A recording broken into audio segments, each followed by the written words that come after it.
everyone, welcome back to my channel. So today I am back with another Hunger Games video because we got news today of a cover and title reveal for Suzanne Collins' Hunger Games prequel novel, which is going to come out on May 19th, 2020. So it was actually announced yesterday by Scholastic on social media that they're going to reveal the cover and the title of Suzanne Collins' new book, new Hunger Games book, at the New York Comic Con. And true to their word, this morning at 10:30 a.m., they posted on their social media the cover and title for Suzanne Collins' Hunger Games prequel novel, which is The Ballad of Songbirds and Snakes. And as you can see on the screen, that's what the cover looks like. So, first impressions, not gonna lie, I am underwhelmed. I am not impressed with this cover. I just thought the title was a very generic YA fantasy novel title.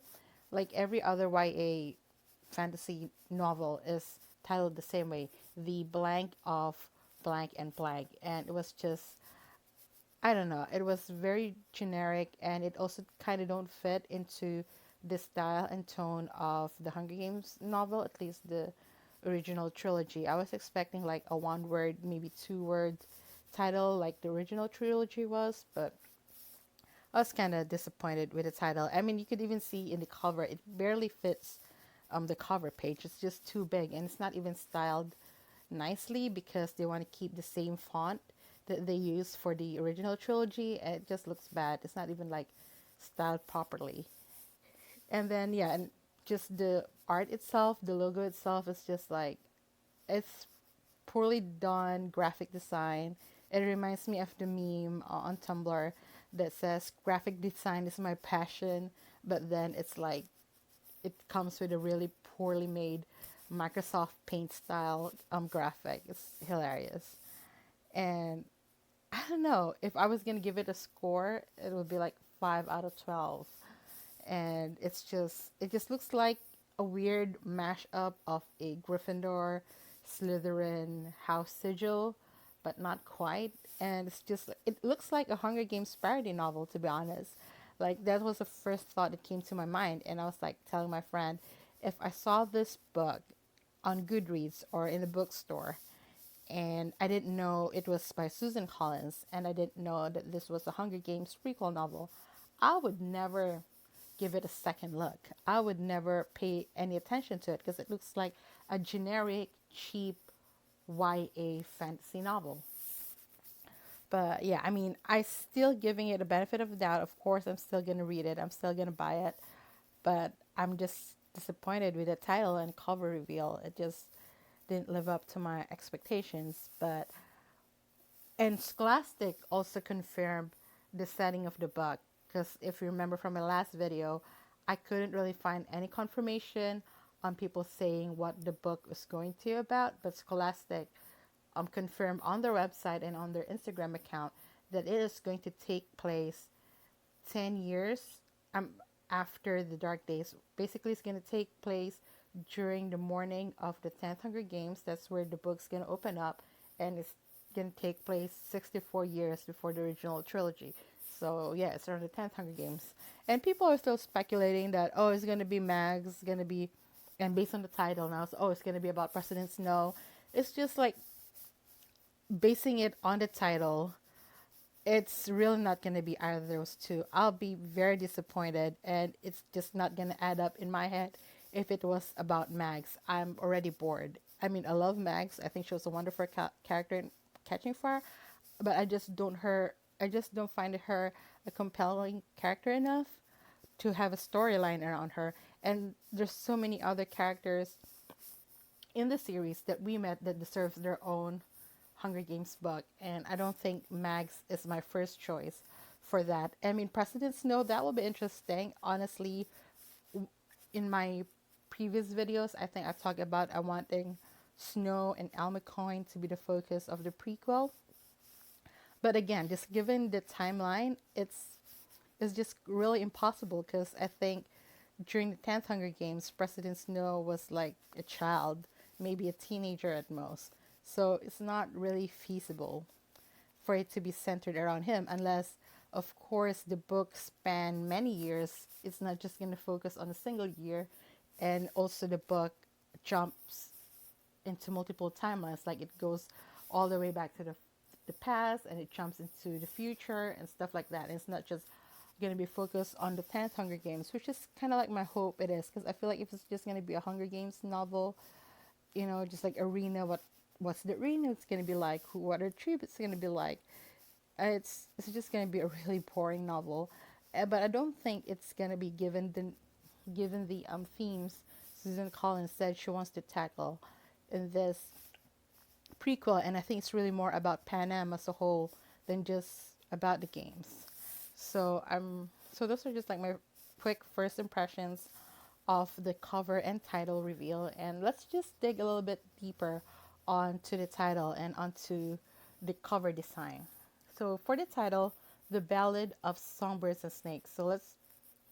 So Susan Collins, she mentioned in her previous interviews that she doesn't really give titles to her novels. For the original trilogy, her editors came up with the titles. So I'm pretty sure this time it was her editors that came up with that generic title. And I don't know, maybe because that formula sells among YA, because I've never discussed it in this channel, but I think I've discussed it in my Tumblr blog, that YA novels are not doing as well as they have 2 or 3 years ago. I think there's a slowdown in the YA market because, first of all, not a lot of good books have come around, and those authors that kind of made it post Hunger Games, their sequels of their books or their new books are on hold. Actually, a couple of them and a few of them are not coming out until 2020, the same time this book is coming out. So, well, there might be a resurgence in YA adaptation when it comes to streaming, but as far as new releases, there's no really like big YA book that everyone's like crazy about these days. So the YA market has slowed down, and I guess for the editors, naming it a generic YA fantasy novel will help sell it. But I think that's underrating Susan Collins and underrating the Hunger Games trilogy and the legacy of the book by just trying to make it the same as any other YA fantasy sci-fi novel when it should really stand on its own and could very well stand on its own. So yeah, but going back to the dissecting of the title, The Ballad of Songbirds and Snakes. So the ballad. Songs are a very prominent part of the original trilogy. Three main songs pop to mind. The Valley Song, which is the song Katniss sang when she was 5 years old in her classroom, which is the one Peeta saw her sing, and that's when Peeta started falling in love with Katniss. And the second song is the Meadow Song, which is the song that Katniss sang to Prem during the morning of her first reaping, and then it's also the same song that she sang to Rue before she died. And the third song is The Hanging Tree, which was featured prominently in the third book, Mockingjay, and it became a rebellious fight song. So I feel like the ballad is also going to be, rebellion songs in general are going to be a big part of the prequel, or at least, you know, a very heavy symbolism will be a part of it. Just because if we remember, I think Katniss mentioned in Mockingjay that with the hanging tree, when she first learned it from her father, her mom got so upset with her learning that song from her father that Katniss resolved on her own to never sing it in public anymore because she didn't want herself, her family, and especially her sister to get in trouble. So she stopped singing also altogether after her father died. So I think rebellion songs were a big part of the resistance during the first rebellion and even during the early days of the Hunger Games. And also Cannery in the Coal Mine was a big thing in the trilogy as, you know, as a symbol for upcoming danger, as a symbolism for upcoming danger, which is kind of like what also Katniss was. As a Mockingjay, she was also kind of a cannery in a coal mine. And then Songbirds. So birds also played a big part in the original trilogy, from Mockingjays to Jabberjays, the capital created bird, the jabberjay, which mated with the mockingbird that gave us the mockingjay.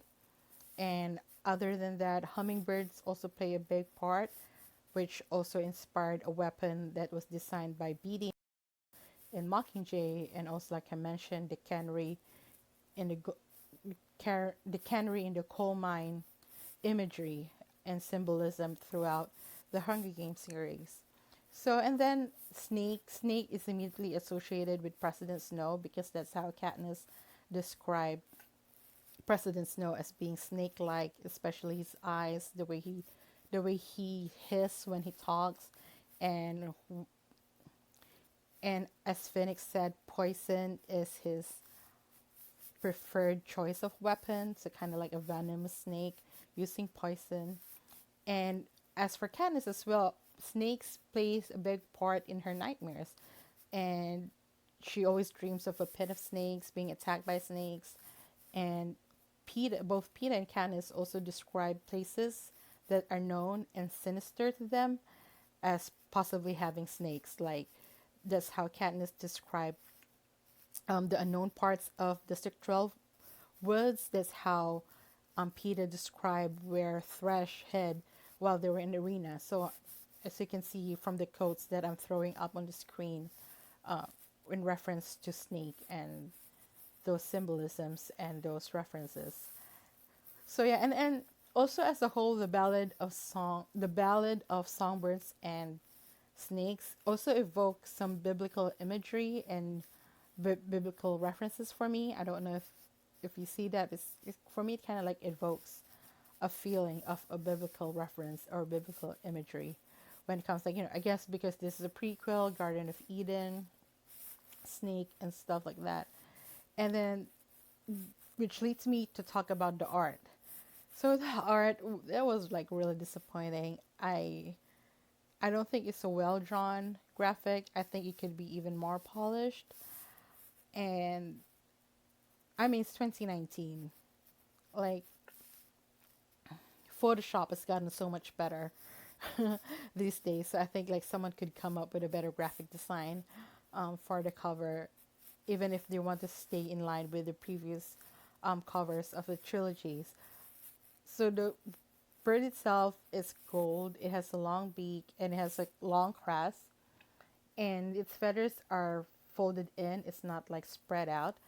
But at first glance of the bird, you'd think I thought it was like looking down, but actually, if you look closer, that it's not. That's the one pointing down. It's not its crest.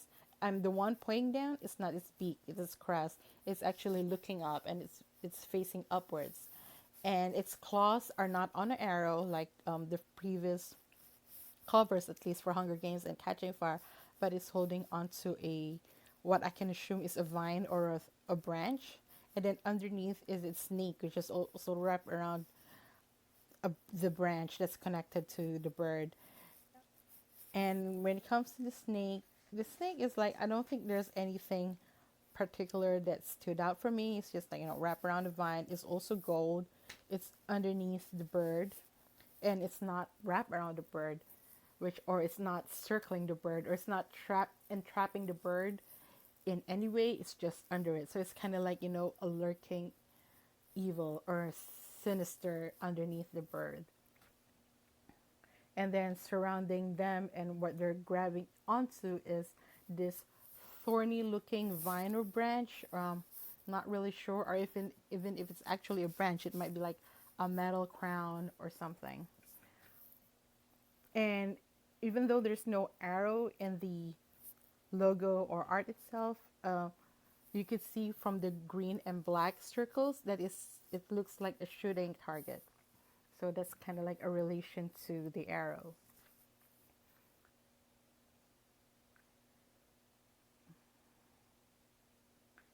And then so the title itself, like the ballads of songbirds and snakes, I don't think that it's songbirds and snakes is a symbolism or a representation of good versus evil. I think there's almost not really a symmetry, but they're not good versus evil. It's more like the music and lyrics.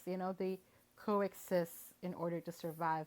neither is really, maybe one side is deemed the right side and the one side is deemed the bad side, but there are overlaps and similarities and there are gray areas between the two, which was kind of like in the original trilogy. While there are the good guys and the bad guys, there's a lot of moral gray areas and similarities and overlaps between the bad guys and the good guys.